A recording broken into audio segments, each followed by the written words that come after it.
Chapter 8, The Brown Hen.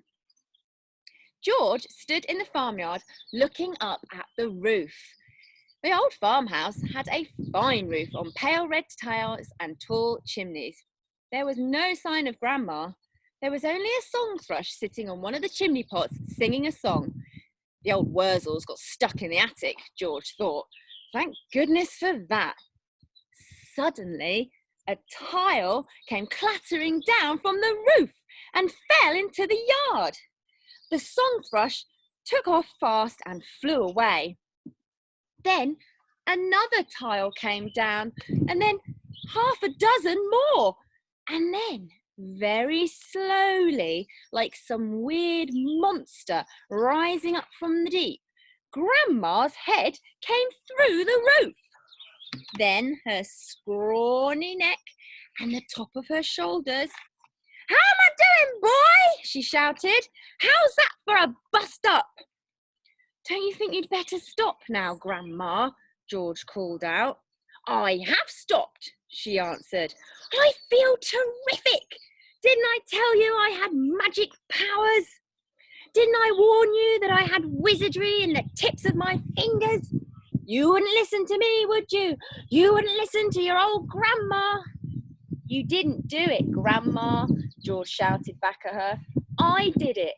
I made you a new medicine." "New medicine? What rubbish!" she yelled. I did, George shouted. "You're lying as usual," Grandma yelled. "You're always lying." "I'm not lying, Grandma. I swear I'm not." The wrinkled old ace, high up on the roof, looked down suspiciously at George. "Are you telling me you actually made a new medicine all by yourself?" "Yes, Grandma, all by myself." "I don't believe you," she answered. "But I'm very comfortable up here, so fetch me a cup of tea."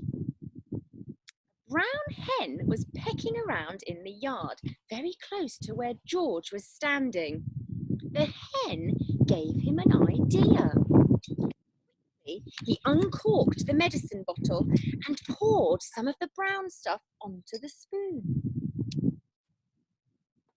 "Watch this, Grandma," he shouted, and he crouched down and held the spoon to the hen. "Chicken!" he shouted. "Chick, chick, chick, chick, chick, chicken! Come here, have some of this." Chickens are stupid birds, and they're very greedy. They think everything is food. This one thought the spoon was full of corn. It hopped over, put its head on one side, and looked at the spoon. "Come on, chicken," George said. "Good chicken. Chick, chick, chick." The brown hen stretched its neck out. Hold on, cartoon in the back. Stretched its neck out and went peck. It got a beakful of medicine. The effect was electric. "Ow!" the chicken. And it shot straight up into the air like a rocket.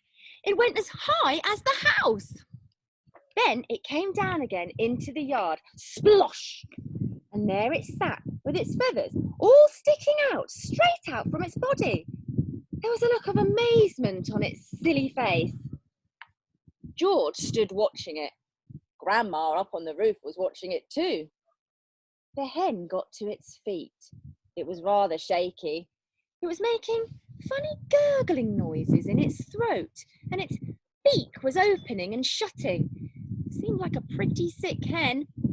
"You've done it in, you stupid boy!" Grandma shouted. "That hen's gonna die! Your father'll be after you now. He'll give you socks and it'll serve you right." All of a sudden, black smoke started pouring out of the hen's beak.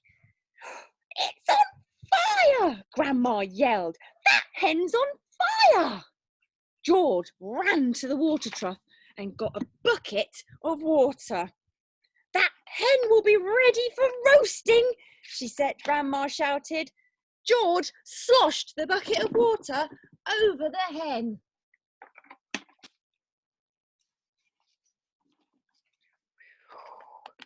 There was a sizzling sound and the smoke went away. "Old hen's laid its last egg," Grandma shouted. "Hens don't do any laying after they've been on fire." Now that the fire was out, the hen seemed better. It stood up properly, flapped its wings, and then it crouched low to the ground as though getting ready to jump. It did jump.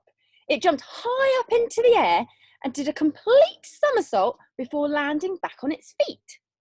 "It's a circus hen!" Grandma shouted from the rooftop. "It's a flipping acrobat!" Now the hen began to grow. George had been waiting for this to happen. "It's growing!" he yelled. "It's growing, Grandma! Look, it's growing!" Bigger and bigger, taller and taller it grew, and soon the hen was 4 or 5 times its normal size. "Can you see it, Grandma?" George shouted. "I can see it, boy," the old girl shouted back. "I'm watching it." George was hopping about from one foot to the other with excitement, pointing at the enormous hen and shouting, "It's had the magic medicine, Grandma, and it's growing, just like you did."